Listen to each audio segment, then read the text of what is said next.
Dear friends, नमस्कार दोस्तों। आज का वीडियो जो है एक ऐसी चीज़ पे है जिसके बारे में आपने सुना तो बहुत होगा, जिसको आपने जगह जगह देखा भी होगा, लेकिन ये इसके बारे में ज्ञान बहुत कम है लोगों को। लगभग मैं ये समझता हूँ कि 10 में से 9 लोग इसके बारे में जानते नहीं हैं कि है क्या चीज़, पर सबने नाम सुना हुआ है, पॉपुलर बहुत है। और इसकी पॉपुलैरिटी की बात मैं आगे बताऊंगा। तो ये जो चीज़ है जिस पे आज हम वीडियो बना रहे हैं उसको कहते हैं श्री यंत्र। आप जानते ही हैं यंत्र क्या होता है। यंत्र एक तरह से मशीन समझ लीजिए। मशीन का काम ये होता है कि आपके किसी भी फिजिकल एक्टिविटी को आसान कर देता है।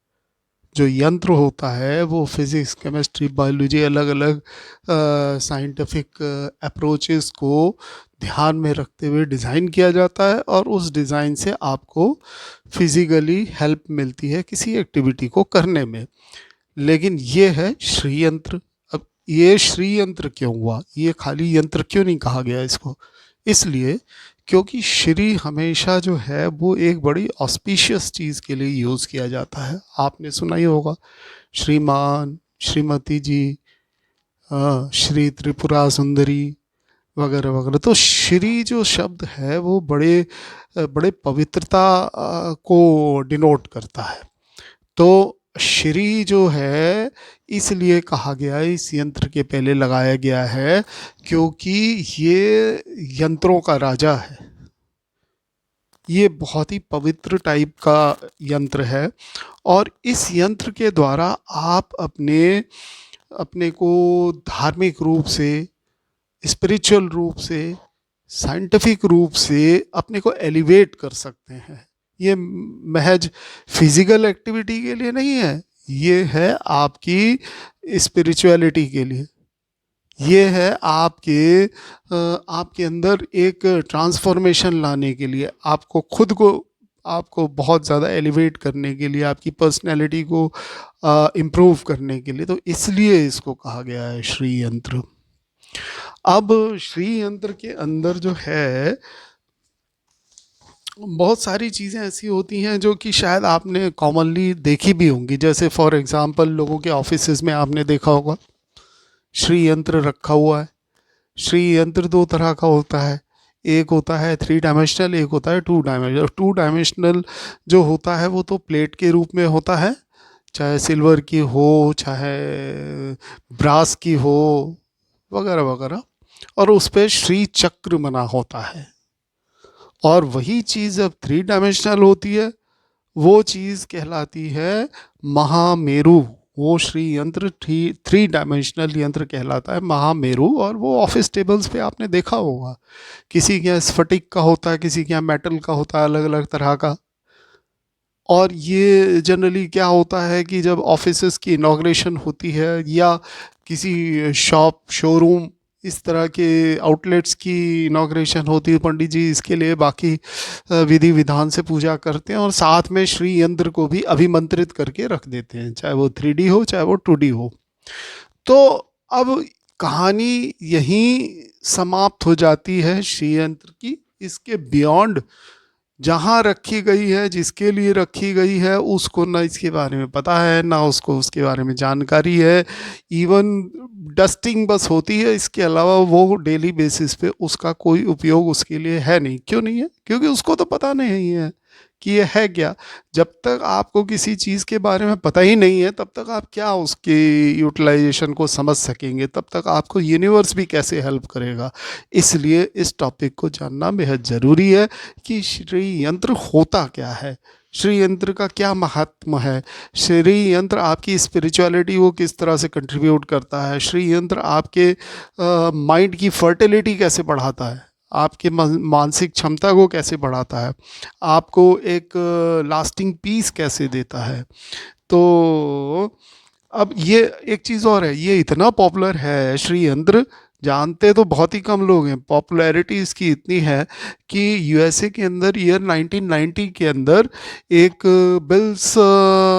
विल्सपून नाम के एक आदमी थे, जिन्होंने कि अपने बेटे के साथ और अपने 3 दोस्तों के साथ मिलके एक ओरेगन स्टेट के अंदर एक एल्वर्डो डेजर्ट है, वहाँ एक लेक है। तो वो ड्राई बेड है लेक का, उसके ऊपर इन्होंने जो है श्री यंत्र बनाया, और जो कि उसकी एक लिम्ब, एक भुजा श्री यंत्र की, वो है अप्रॉक्सीमेटली, वो थी अप्रॉक्सीमेटली 1/4 ऑफ ए माइल, 1/4 मील के बराबर थी। आप सोचिए, आप कल्पना कीजिए, इन्होंने 10 दिन लगाए उसको बनाने में, और लगभग 12 मील लंबी तारें यूज़ करी, बाइनाकुलर्स यूज़ किए उसको बनाने में।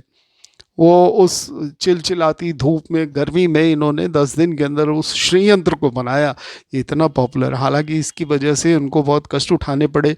वहाँ के चर्चेज इसके खिलाफ हो गए, वहाँ के लॉ एंड अथॉरिटीज़ ने इनके ऊपर $10 $100 का जो है वो कर दिया, पेनाल्टी लगा दी कि भाई आपने एनवायरनमेंट के साथ छेड़छाड़ करी वगैरह वगैरह। लेकिन मैं बात कर रहा हूँ कि ये पॉपुलर कितना है आर्टिस्टों में, इंटेलेक्चुअल्स में, स्पिरिचुअल पर्सनैलिटीज में बहुत पॉपुलर है। कारण क्या है कि कुछ लोग तो इसके एसेंस को जानते हैं, इसके तत्व ज्ञान को जानते हैं, तो इसलिए वो बहुत महत्वपूर्ण हो जाता है कुछ लोगों के लिए। और कुछ लोग रिचुअलिस्टिक अप्रोच से एज यूजुअल, जैसे पंडित जी बताते हैं वैसे कर लेते हैं, पर पता उनको नहीं होता है। तो आज का वीडियो का उद्देश्य यही है, बने रहिएगा एंड तक, आपको बहुत सारी जानकारियाँ मिलेंगी। हाँ, ब्रीफली मिलेंगी। इसमें हम साइंटिफिक एंगल और स्पिरिचुअल एंगल को ज़्यादा फोकस करेंगे, और रिलीजियस एंगल को बहुत कम फोकस करेंगे। कारण है उसका, देखिए रिलीजियस एंगल जो है इसका, वो बड़ी डीपली एक कॉस्मिक वेब जैसे होता है ना, वो बहुत गुंथा हुआ है, और उसके अंदर बगैर गुरु के इन सब चीज़ों को एक्सप्लेन करना भी ठीक नहीं है, और उसको फॉलो करना तो बिल्कुल ही गलत है। हाँ, आप सिंपली एज ए यंत्र को मेडिटेशन के लिए यूज़ करना चाहते हैं, बहुत अच्छा है आपके लिए, आप ज़रूर करिए। मैं सारी डिटेल्स आपको बताऊंगा। आप लोगों को ये वीडियो के लिए हाँ लाइक करिएगा, सब्सक्राइब करिएगा, और देखिएगा लास्ट तक। आपको बहुत सारी अच्छी अच्छी जानकारियाँ मिलेंगी, और ब्रीफली मिल जाएगी। ये नहीं है कि आपको पूरा का पूरा शास्त्र और ये सब जानना, ये सब कहानी चलेगी, नहीं। इसमें बड़े जनरलाइज्ड वे में मैं चीज़ों को बताऊंगा। तो अब ये पॉपुलैरिटी के साथ अब इसको हम समझते हैं कि हाँ, इसको समझने के पहले एक कहानी और सुना देता हूँ मैं आपको, कि हमारे यहाँ केनो उपनिषद के अंदर एक कहानी सुनाई गई है, बताई गई है कस्तूरी मृग के ऊपर में। आप जानते हैं ना कस्तूरी मृग कितना मशहूर है, मस्क डियर, जो कि फेमस है अपने सेंट बनाने वाली कंपनियों के लिए। जो कस्तूरी होता है वो बड़ा मशहूर है। एनीवे, तो स्टोरी इस तरह से जाती है कि जो कस्तूरी मृग होता है, जब उसके शरीर के अंदर एक ग्लैंड पाया जाता है जिसमें से कस्तूरी का जो वो होता है फ्रेग्रेंस, वो बड़ा पावरफुल जब हो जाता है फ्रेग्रेंस, उसका एरोमा, तो उसको, उसकी वजह से जो जिसके अंदर, जिस मृग के अंदर होता है, वो एकदम बौखला सा जाता है। वो उसको ढूंढने लगता है कि खुशबू आ कहाँ से रही है, और वो एकदम प्रैक्टिकली वो बेसुध हो जाता है उसको ढूंढते ढूंढते। पेड़ों में ढूंढेगा, झाड़ियों में ढूंढेगा, गुफाओं में ढूंढेगा, केव्स में ढूंढेगा, पहाड़ से पहाड़ नाप देगा, और वो फ्रस्ट्रेट होता रहता है, उसको मिलता नहीं है। तो कहानी आगे बढ़ती है कि अंत में फ्रस्ट्रेशन में आ करके उसको ऐसा फील होता है, ऐसा प्रतीत होता है एक पहाड़ पे चढ़ के, कि नीचे कहीं वैली के अंदर है, और वहीं से वो एकदम सुध बुध खो देता है और कूद जाता है, वहाँ कूद जाता है। फिर आप जानते ही हैं, उसका मर जाता है। वो मरने के पहले उसका, उसकी बॉडी के अंदर से सब शरीर उसका जो है जख्मी होता है, तो ग्लैंड से उसको पता लगता, अरे ये फ्रेग्रेंस तो मेरे शरीर के ही अंदर से आ रही है। हाँ, लेकिन उसके बाद उसका देहांत हो जाता है। बड़ी सैड स्टोरी है, लेकिन ये बड़ी एप्लीकेबल है आज हमारे लिए, आज के मॉडर्न वर्ल्ड के लिए। और मैं समझता हूँ कि शायद अब तक आप इसको कैच कर चुके होंगे कि मेरे कहने का अर्थ क्या है। देखिए, ऐसा है कि आज की तारीख में विशेष करके जो यंगस्टर्स हैं, जो प्रोफेशनल्स हैं, वो हैप्पीनेस को आउटसाइड ढूंढते हैं, जस्ट लाइक मस्ट डियर। कस्तूरी मृग की तरह से हम बाहर देखते हैं कि हमें खुशी बाहर मिलेगी, लेकिन ऐसा नहीं है। खुशी अंदर है आपके। और ये जो सर्च है हैप्पीनेस की, ये बार बार बाहर की तरफ भागती है। आप सोचते हैं अरे आज पिक्चर देख लेते हैं, आप सोचते हैं अरे हमारे पास बढ़िया जॉब होती, हमारे पास बढ़िया घर होता, बढ़िया कार होती, और फिर हो भी जाती है। फिर भी आपके अंदर कोई खालीपन रहता है। आप टीवी शोज़ देखते हैं, नेटफ्लिक्स देखते हैं, और जंक फूड खाते हैं, और तमाम बातें होती रहती हैं किसी तरह से अपने आप को प्लीज़ करने के लिए। एक डोपामाइन रिलीज होता है इन सब चीज़ों से, बट वो टेम्परेरी होता है, इट इज़ नॉट इटर्नल। ये आपको हर समय ये एक एब्सोल्यूट हैप्पीनेस की जो एक वो बेसलाइन होती है वो नहीं मिलती इससे। तो इस वजह से आपको वो चाहिए होता है एलिमेंट, जिससे कि आपको एक बेसिक हैप्पीनेस का बेस बने आपके अंदर। तो वो उसके लिए आपको अंदर की तरफ आना पड़ेगा, है ना, लास्टिंग हैप्पीनेस को फाइंड आउट करने के लिए। और एक और मैं आपको बात बताता हूँ, जो फोब का सर्वे हुआ था उसमें most of the people after retirement से that happiness is not in earning money और having a big house and cars, but it is having a beautiful life with lots and lots of memories worth living, है ना। और एक बड़े महान आदमी थे, इनका नाम था बर्नार्ड डी फॉन्टेनेले। इन्होंने कहा है the great obstacle to happiness is to expect too much of happiness. इतनी बड़ी बात बोली है उन्होंने। तो ये कहने का मतलब है बैलेंस्ड जीवन होना चाहिए, और हमको जो है खुशी के लिए इनसाइड आना चाहिए, अपने अंदर खुशी को ढूंढना चाहिए, क्योंकि लास्टिंग हैप्पीनेस वही है। तो अब हम बात करते हैं कि वापस आते हैं श्री यंत्र पे। अब देखिए, श्री यंत्र जो होता है वो इसको जो है अलग अलग हम उससे समझने की कोशिश करेंगे। अलग अलग इसके डायमेंशंस, इसके आयाम जो होते हैं उनके हिसाब से समझने की कोशिश करेंगे। तो सबसे पहले हम समझते हैं कि श्री यंत्र जो है वो उसमें क्या क्या एलिमेंट्स होते हैं। देखिए, श्री यंत्र के अंदर स्क्वायर होता है, उसके अंदर 4 एंट्री गेट होते हैं, और उसके अंदर सर्कल्स होते हैं, उसके अंदर लोटस पेटल्स होते हैं, उसके अंदर आपका ट्रायंगल्स होते हैं, और उसके अंदर एक बिंदु होता है, एक पॉइंट होता है। तो ये कुछ एलिमेंट्स होते हैं जिसको मिला करके श्री यंत्र बनता है। नौ, अब क्या होता है कि इनकी प्लेसमेंट्स होती है, इसकी ज्योमेट्री इस प्रकार से होती है कि आप हैरान रह जाएंगे इसको जान करके। इनकी प्लेसमेंट या इनकी डिज़ाइनिंग जो होती है वही सारा खेल है इसके अंदर। वो चीज़ आपने समझ ली, पकड़ ली, तो बस उद्धार हो जाएगा। तो क्या है कि इसके अंदर 4 ट्राइंगल्स अपवर्ड फेस करते हैं, और 5 ट्राइंगल डाउनवर्ड फेस करते हैं।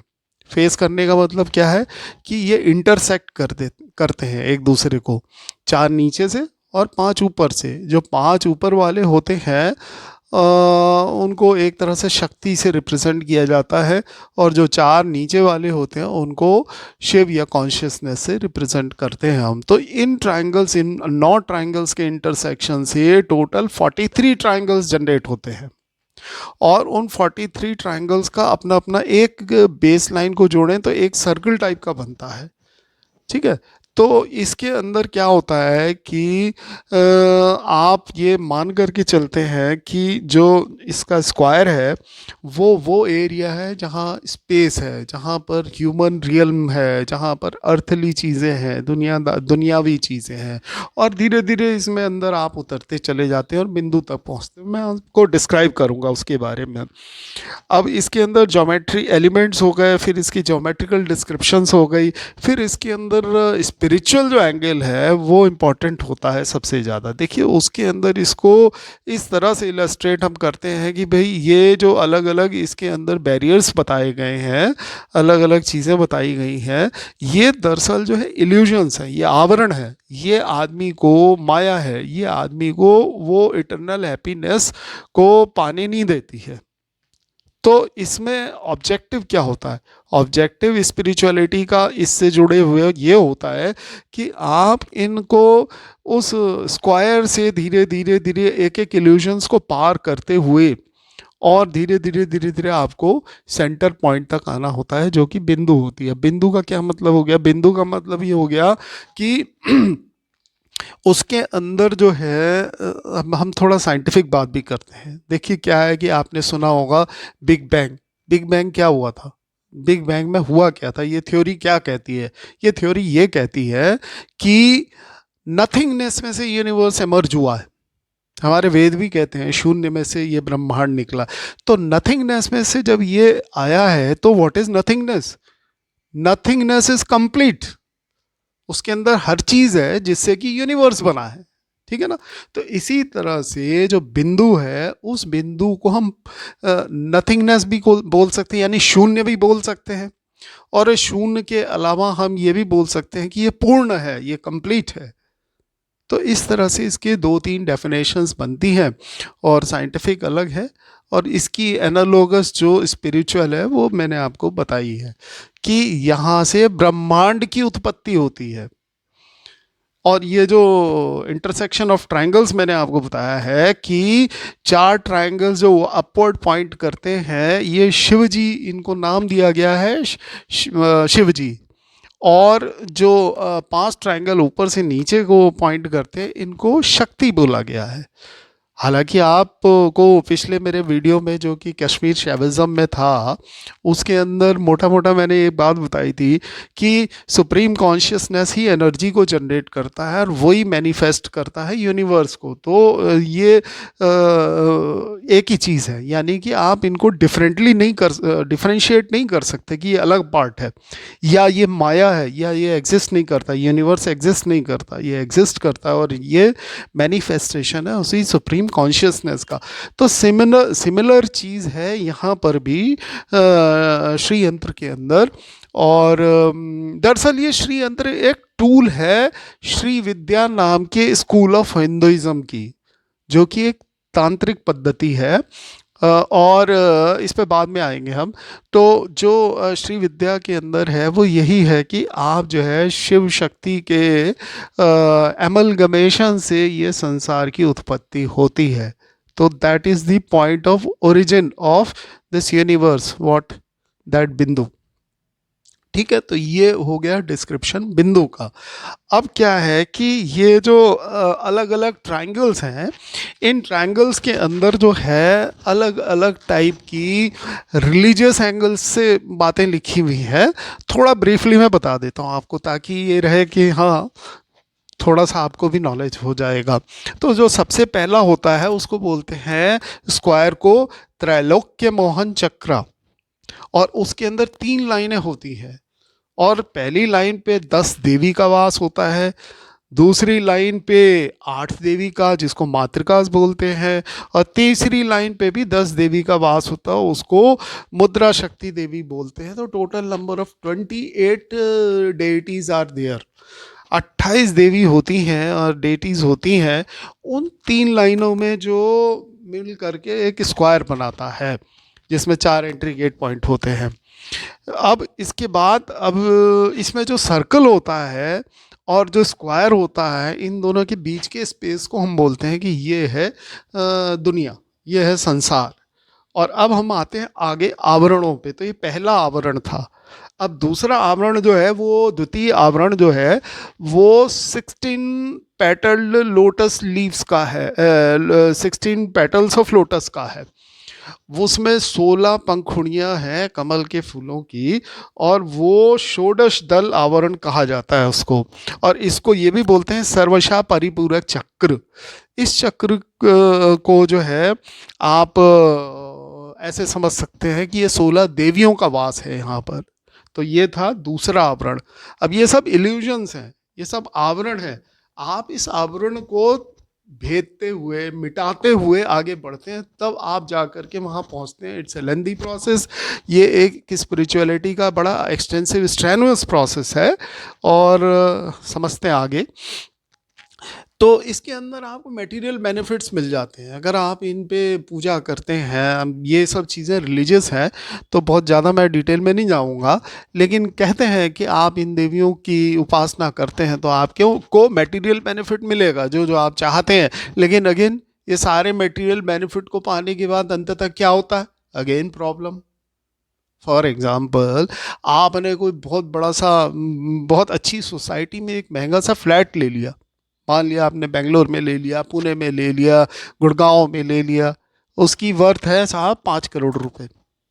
अब 5 करोड़ रुपए का आपने एक फ्लैट खरीदा है, उसके अंदर न जाने कि कैसे कैसे डाउन पेमेंट हुई है, आपने फिर इंस्टॉलमेंट आप दे रहे हो उसकी, उसके बाद मेंटेनेंस दे रहे हो। तो एक हैप्पीनेस तो आपने अचीव कर ली कि आपने एक एलीट सोसाइटी के अंदर एक फ्लैट अचीव कर लिया, खरीद लिया। लेकिन उसके साथ क्या है? आप एसोसिएट हो गए प्रॉब्लम्स के साथ। अब हर महीने आपको वो देना है, इंस्टॉलमेंट देना है, वो प्रेशर है, जॉब सिनेरियो फ्लक्चुएट करता रहता है। तो इस तरह से ये डिज़ायर्स आपको जो है पैरेलली एक प्रॉब्लम भी देती रहती है। खैर, अब ये तृतीय जो आवरण है वो 8 पेटल्स का है, उसको बोलते हैं संशोभना चक्र।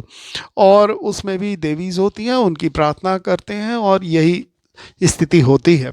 चौथी आवरण होती है जिसमें कि अब यहाँ से ट्रायंगल्स शुरू हो जाते हैं।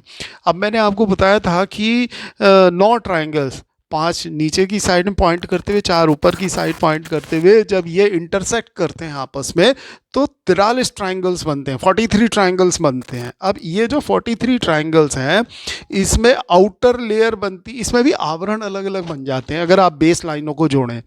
तो जो पहले 14 ट्रायंगल्स बनते हैं वो पहला आवरण बनता है, और उनके बेस लाइनों को जोड़ दें तो एक सर्कुलर सा शेप बन जाता है जिसके ऊपर ये ट्रायंगल्स होते हैं। जैसे सर्कल के ऊपर पेटल्स थे, वैसे ही एक इमेजिनरी सर्कल के ऊपर ये ट्रायंगल्स आपको दिखेंगे अगर आप ध्यान से देखो। तो वो हैं 14 देवियों को रिप्रेजेंट करते हैं। इसी तरह से फिर 10 ट्रायंगल्स का एक आवरण बनता है, वो चतुर्थ है। अच्छा, ये चौथा आवरण है, इसको बोलते हैं सर्व सौभाग्यदायक चक्र। फिफ्थ आवरण को बोलते हैं सर्वार्थ साधक चक्र। इसके अंदर भी 10 ट्रायंगल्स का आवरण बनता है, एक सर्कल बनता है। और फिर सेवेंथ आवरण होता है जिसके अंदर 8 ट्रायंगल्स का एक सर्कल बनता है, इसको बोलते हैं सर्व रोगहारा चक्र। और इसके अंदर तरह तरह के जो देवी से एसोसिएटेड है कि भाई आप इन देवीज की पूजा करेंगे, उपासना करेंगे, तो आपको ये रोग, दुनिया भर के रोग जो होते हैं वो आपको देवी हर लेंगी। अब ये बातें एकदम से कोरी कहानी नहीं है, ये रियलिटी भी है, पर ये एक धार्मिक और एक रिलीजियस एंगल से इसको समझ लेना ज़्यादा ठीक है। इस पर मैं ज़्यादा नहीं बोलना चाहूँगा। ये गुरु और गुरु के शिष्य के आपस के अंदर की एक्सप्लेनेशन और अंडरस्टैंडिंग के ज़्यादा बेटर तरीके से समझाया जा सकता है। 8वां आवरण है सर्व सिद्धि प्रद चक्र। अब इसमें आता है वो आखिरी ट्रायंगल जो बीचों बीच होता है। अब एक बात ध्यान रखिएगा कि कुछ में ये ट्रायंगल नीचे की तरफ पॉइंटेड होता है और कुछ श्री चक्रों में ये ट्रायंगल ऊपर की साइड में पॉइंटेड होता है। अब ये इसका क्या मतलब हो गया? तो कंफ्यूजन हो गया। नहीं, ऐसा है कि जो नीचे वाला पॉइंटेड ट्रायंगल होता है, ऐसे श्री चक्र को बोला गया है कि गृहस्थ लोग उसको उस पर मेडिटेशन कर सकते हैं, या जो इसके रिलीजियस एंगल को वो करते हैं तो वो इसकी उपासना कर सकते हैं, श्री विद्या वाले। और जो ट्रायंगल्स ऐसे हैं सेंट्रल, जो ट्रायंगल्स जिस श्री यंत्र का ट्रायंगल ऊपर की तरफ पॉइंटेड है वो सन्यासियों के लिए होता है। ठीक है, तो ये एक ब्रीफ डिस्क्रिप्शन है आवरणों का। अब 9वां आवरण क्या है? 9वां आवरण है बिंदु, पॉइंट, नथिंगनेस, शून्य, पूर्ण। ठीक है ना? तो जैसे जैसे आप इन इल्यूजन्स को, इन माया जालों को काटते हुए आगे बढ़ते हैं और आप पहुंचते हैं बिंदु पे, तो bindu is the point where Shiva Shakti amalgamate and generate this whole universe. Shiva तो प्योर कॉन्शियसनेस है, जैसे त्रिक फिलॉसफी में बोला था मैंने, सुप्रीम कॉन्शियसनेस। उनको हेल्प पड़ती है शक्ति की खुद को जानने के लिए, तो शक्ति को ले करके वो इस यूनिवर्स की रचना करते हैं, इस कॉस्मॉस की रचना करते हैं। और this is the ultimate reality, this is the point where you realize what actually you are. अब मैं ये शरीर ही तो नहीं हूं ना, मेरे अंदर भी कुछ है। तो इस सेल्फ की रियलाइजेशन आपको उस बिंदु पर अलग अलग आवरणों को, माया जाल को हटाते हुए, दुनियावी चीज़ों को हटाते हुए पता लगती है। This is called a self realization. हाँ, तो ये एक ऐसी चीज़ है कि जिससे कि आप का जीवन बड़ा एक स्थिर सा हो जाएगा और आपको बहुत ज़्यादा कुछ फ़र्क नहीं पड़ेगा। बहुत सारी जो दुनिया की वो होती हैं, अचीवमेंट्स होती हैं, उसके बावजूद भी आप जो है आपके पास एक बहुत ज़्यादा कोई उससे आप एक्साइटेड नहीं होंगे और दुखों से बहुत दुखी नहीं होंगे। ठीक है। अब वो जो आउटर स्क्वायर है उसको भूपुरा बोलते हैं, जिसको मैंने त्रैलोक के मोहन चक्र बताया था। अब मैं सीधा आता हूँ कि इसकी जो सिग्निफिकेंस है, अगर हम यंगस्टर्स के एंगल से बात करें या उन लोगों के एंगल से बात करें जिनके यहाँ श्रीयंत्र रखा हुआ है, कुछ के यहाँ पोस्टर के रूप में लगा हुआ है, कुछ के यहाँ ये आर्टिकल के रूप में रखा हुआ है, लेकिन रखा हुआ है शोपीस की तरह, जानते ही नहीं है क्या करना है इसका। तो उन लोगों के लिए अब मैं थोड़ा सा डिस्क्राइब कर देता हूँ स्पिरिचुअल उसका क्या तरीका है जिससे कि आप बेनिफिट ले सकते हैं। अगेन मैं इसमें एक राइडर लगाता हूँ, इसको स्पिरिचुअली लीजिएगा, रिलीजियसली नहीं लीजिएगा। रिलीजियसली इसको समझने के लिए, धार्मिक तरीके से इसको समझने और इसकी उपासना करने की विधि एकदम अलग है, उसके लिए गुरु के पास आपको जाना होगा। अब मैं स्पिरिचुअल एंगल आपको बताता हूँ कि स्पिरिचुअल एंगल ये है कि अगर आपने सामने रखा हुआ है श्री यंत्र, तो श्री यंत्र को जो है आप थोड़ा उसके अंदर आपको फोकस करने के तरीकों को मैं बताता हूँ कैसे करना है, मेडिटेशन कैसे करना है। आप आराम से एकदम सुखासन में बैठिए और अपने स्पाइन को एकदम स्ट्रेट रखिए और ऐसे मतलब जो है रिलैक्स पोजीशन में रहिए कि आपको तनाव ना रहे शरीर के अंदर। अब आप एक गहरी सांस लीजिएगा और इनहेल करते वक्त आप ये एज्यूम करिएगा कि आपको पॉजिटिविटी आपके अंदर आ रही है कॉस्मॉस में से, और एक्सेल करते वक्त आप ये एज्यूम करिएगा कि आपके अंदर से सारे टॉक्सिन्स, सारी नेगेटिविटी, जो दुनिया भर की फ्रेगमेंटेड फाइल्स पड़ी हुई आपके दिमाग में, जिसको डीफ्रेगमेंट करते हैं कंप्यूटर में, इस प्रकार से वो निकल रही हैं बाहर। और वो जो है आप इसको 3-4 बार रिपीट करिए, इनहेलेशन एंड एक्सेलेशन। आप डीप ब्रीदिंग करिए और सांसों को गहरी सांस लीजिए और छोड़िए इस इमेजिनेशन के साथ जो मैंने आपको बताई है। उसके बाद का स्टेप है त्राटक। हिंदी में उसको बोलते हैं त्राटक। त्राटक का मतलब क्या होता है? गेजिंग, देखना। अब आपको बिंदु की तरफ से फोकस करके देखना है। अब आप उसको देखते रहेंगे तो आपके अंदर ये सारी इंट्रिकेट जो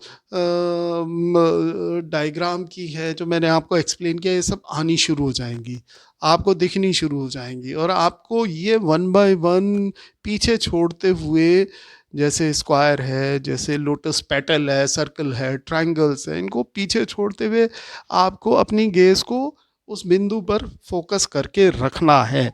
तो ये तरीका है उसका। और मेरे ख्याल से ये आपके लिए इतना ही समझना काफ़ी है, और इसी से जो है आपको जो है काफ़ी फोकस करने में बेनिफिट मिल जाएगा।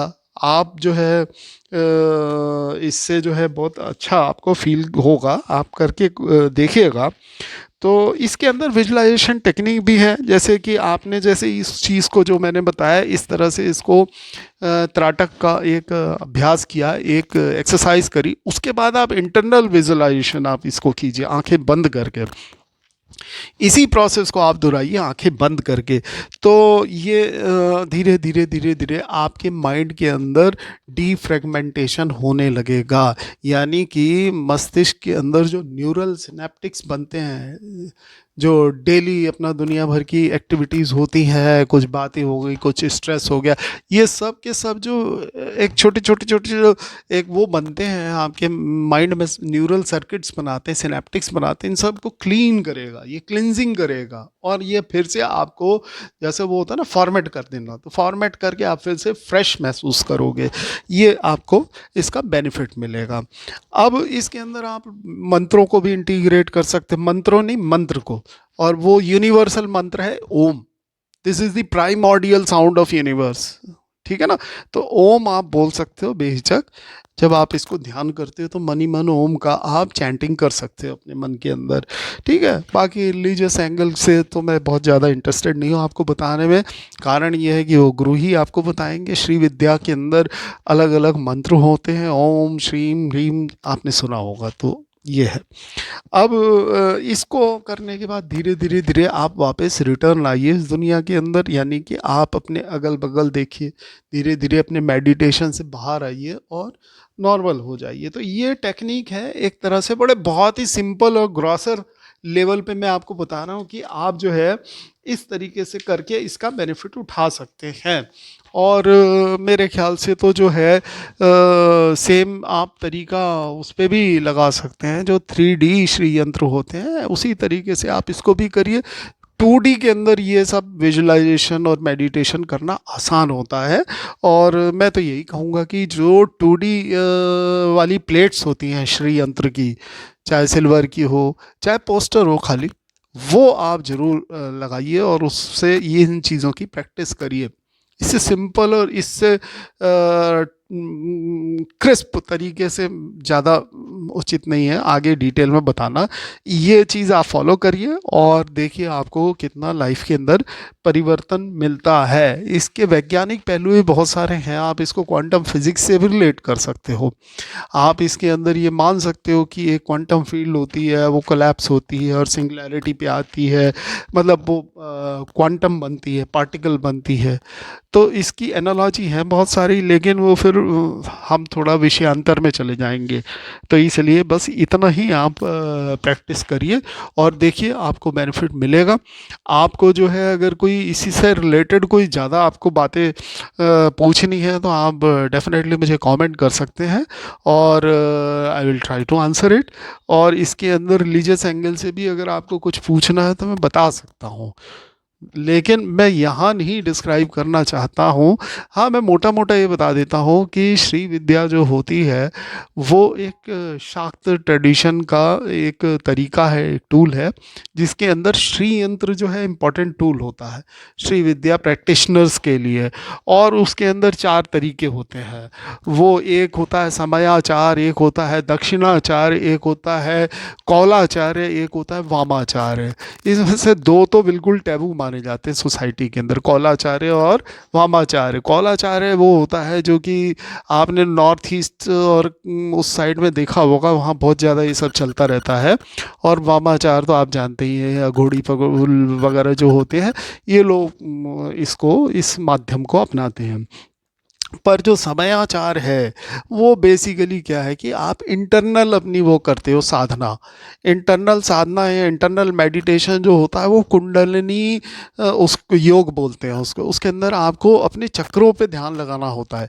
जो चक्र होते हैं ना आपके, मूलाधार, स्वादिष्ठान, मणिपुर, उसके बाद अनाहत चक्र, अनाहत के ऊपर विशुद्धि, विशुद्धि के ऊपर आज्ञा, आज्ञा के ऊपर सहस्त्रार।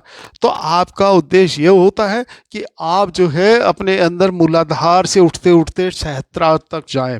यही चीज़ श्री यंत्र में भी होती थी कि आप बाहरी आवरण से होते होते होते होते अंत में आप उस बिंदु पे आए, उस पॉइंट पे आए। तो ये जो वो पॉइंट है पूरा का पूरा कॉस्मॉस कॉन्शियसनेस, सुप्रीम कॉन्शियसनेस। तो इस तरीके से जो आप इंटरनल जो वो करते हैं वो समयाचार में आता है। दक्षिणाचार में क्या होता है, आइडल वर्शिपिंग होती है। उसमें जो डेटी होती है त्रिपुरा ललिता सुंदरी, वो जो है उन डेटी का स्कल्पचर होता है या कुछ उनकी तस्वीर होती है, उस तस्वीर के सामने बैठ कर के आप उनकी उपासना करते हैं। और इसका एक उपनिषद भी है, भावनो उपनिषद। उसके अंदर देवी के शरीर को ही एक 3D मॉडल मान लिया गया था और उनकी उपासना करी जाती है दक्षिणाचार्य के अंदर। तो ये 4 क्लासिफिकेशन है श्री विद्या के, जो कि मैंने आपको बताया। लेकिन अगेन इनकी आपको बहुत गहराई से जानने की आवश्यकता है नहीं। ये वो लोग हैं जो बहुत ही डीपली डेडिकेटेड हैं इस काम के लिए, और वो लोगों के लिए ठीक है। और दक्षिण भारत के अंदर ये काफ़ी प्रचलित है श्री विद्या उपासना। बहुत सारे लोग करते भी हैं, कराते भी हैं, उनकी कम्युनिटीज़ भी हैं। नॉर्थ इंडिया में तो देखिए इतना ज़्यादा है नहीं, और होना चाहिए कि आदमी को बेसिक चीज़ तो पता हो। आप ये रिलीजियस उपासना तो छोड़िए, अब बेसिक चीज़ तो पता हो, लेकिन यहाँ बेसिक चीज़ के बारे में भी अवेयरनेस थोड़ी सी कम है। बहुत सारे लोग ऑफेंड हो सकते हैं मेरी बात से, पर ये सच्चाई है। जानना सबको चाहिए, कम से कम बेसिक चीज़ जानना चाहिए। तो इसी के साथ मैं अंत करता हूँ इस वीडियो का। आपको अच्छा लगा हो तो अगेन मैं कहता हूँ लाइक करिए, सब्सक्राइब करिए। धन्यवाद। जय हिंद।